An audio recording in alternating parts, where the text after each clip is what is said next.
10ാം ക്ലാസ്സിൽ ഒരുപക്ഷെ ഏറ്റവും കൂടുതൽ A+ പോയിട്ടുള്ള കുട്ടികളുടെ ഒരുപക്ഷെ മാത്സും കാര്യങ്ങളും അതൊഴിച്ചു നിർത്തി കഴിഞ്ഞാൽ ഇനിയിപ്പോൾ നിങ്ങൾക്ക് +1-ൽ ഏറ്റവും കൂടുതൽ മാർക്ക് നഷ്ടമാവാനുള്ള ഒരു സബ്ജക്റ്റ് ഏതാണെന്ന് വെച്ചാൽ ഞാൻ ഒരുപാട് കുട്ടികളുടെ ഒരു മെസ്സേജുകളും കാര്യങ്ങളൊക്കെ എടുത്തു നോക്കിയതിൻ്റെ അടിസ്ഥാനത്തിൽ പറയുകയാണെങ്കിൽ അത് ഇംഗ്ലീഷാണ് നിങ്ങൾക്ക് ഏറ്റവും കൂടുതൽ മാർക്ക് നഷ്ടമാവാനുള്ള സബ്ജക്റ്റ് എന്ന് പറയുന്നത്.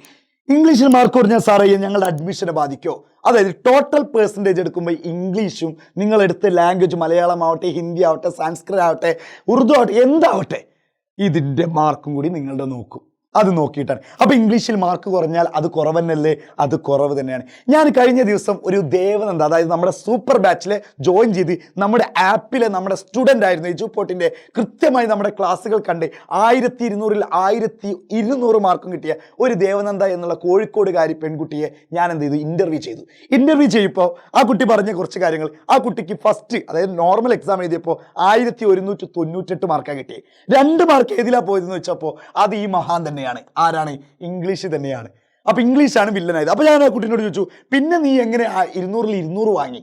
അപ്പോൾ ആ കുട്ടി പറഞ്ഞു ഞാൻ ഇമ്പ്രൂവ്മെന്റ് എഴുതി. അപ്പൊ ഞാൻ ചോദിച്ചു അതല്ല എനിക്കറിയേണ്ടത്, എന്താണ് സംഭവിച്ചത്? അപ്പോൾ പറഞ്ഞു ഫസ്റ്റ് എക്സാം എഴുതുമ്പോൾ എനിക്ക് കുറച്ച് മിസ്റ്റേക്കുകൾ പറ്റി ഇംഗ്ലീഷിൻ്റെ എക്സാമിന്, ബാക്കി എല്ലാം എനിക്ക് ഫുൾ മാർക്ക് കിട്ടി, പക്ഷെ ഇംഗ്ലീഷിൻ്റെ കാര്യത്തിൽ മിസ്റ്റേക്ക് പറ്റി. അപ്പോൾ ഞാൻ ചോദിച്ചു അതെന്ത് മിസ്റ്റേക്കാണ്? അപ്പോൾ ആ കുട്ടി കുറച്ച് കാര്യങ്ങൾ പറഞ്ഞു തന്നു. എനിക്കും തോന്നി അത് ശരിയാണെന്ന്. ഇംഗ്ലീഷിൻ്റെ നെയിം സാറിനും തോന്നി അത് ശരിയാണല്ലോ എന്ന്. അപ്പോൾ ആ കുട്ടി പറഞ്ഞ കാര്യം, ഇത് സാറേ എനിക്ക് മാത്രം ഉണ്ടാവുന്ന ബുദ്ധിമുട്ടല്ല, പിന്നെയോ കേരളത്തിൽ എക്സാം എഴുതുന്ന എല്ലാ കുട്ടികൾക്കും ഉണ്ടാവുന്ന ബുദ്ധിമുട്ടാണ്. അപ്പം ഞങ്ങൾ വിചാരിച്ചു അങ്ങനെയാണെങ്കിൽ ഈ വരുന്ന വെള്ളിയാഴ്ച, അതായത് നാളെ ജൂലൈ 25-ാം തീയതി ഒരു വെബിനാർ അങ്ങോട്ട് സെറ്റാക്കി കൊടുത്താലോ? അപ്പോൾ നമുക്ക് തോന്നി ഇതിന് പൈസ വെക്കണോ വേണ്ടോ? പൈസ 0 പൈസയിൽ തന്നെ കൊടുക്കാമെന്ന് വിചാരിച്ചു. നമ്മുടെ കുട്ടികളല്ലേ, നിങ്ങളുടെ ലൈഫിലെ 20 മിനിറ്റ് മാത്രം നമ്മൾ ചോദിക്കുന്നു. അതായത് നാളെ കൃത്യം 7 മണിക്ക് ജൂലൈ 25 വെള്ളിയാഴ്ച കൃത്യം 7 മണിക്ക്. സാറേ ഞങ്ങൾ എങ്ങനെയാണ് ഇത് കാണുക? അതായത് നമ്മുടെ കമൻറ്റ് ബോക്സിൽ ഒരു ലിങ്ക് പിൻ ചെയ്തിട്ടുണ്ട്. വെബിനാറിൽ ജോയിൻ ചെയ്യാൻ രജിസ്റ്റർ ചെയ്യാനുള്ള ഒരു ലിങ്ക്.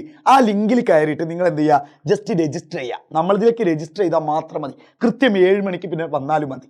ബാക്കി എല്ലാ കാര്യങ്ങളും അവിടെ സെറ്റാണ്. നെയിം സാർ, ഇനി നിങ്ങൾക്ക് മാർക്ക് കുറയാതിരിക്കാൻ ഇംഗ്ലീഷിൽ ഉപയോഗിക്കേണ്ട കുറച്ച് ഉഡായ്പകളുണ്ട്, ഇംഗ്ലീഷിൽ കുറച്ച് ടെക്നിക്കുകളുണ്ട്. ആ മിസ്റ്റേക്കുകൾ നിങ്ങൾ അല്ലെങ്കിൽ കുറേ നിങ്ങൾ വരുത്തുന്ന മിസ്റ്റേക്കുകളുണ്ട്. ആ മിസ്റ്റേക്കുകൾ ഇനി വരാതിരിക്കാനും കുറച്ച് വെബിനാറുകളുണ്ട്. അപ്പം മക്കളെ മറക്കണ്ട, നിങ്ങൾ മാത്രമല്ല ഈ വീഡിയോ മാക്സിമം ആളുകൾക്ക് ഷെയർ ചെയ്ത് കൊടുത്തോളൂ. മാത്രമല്ല ഈ ലിങ്കിൽ കയറിയിട്ട് അവരോട് വെബിനാറിൽ രജിസ്റ്റർ ചെയ്യാനും പറഞ്ഞോളൂ. നാളെയാണ്, ഇനി ദിവസങ്ങളില്ല.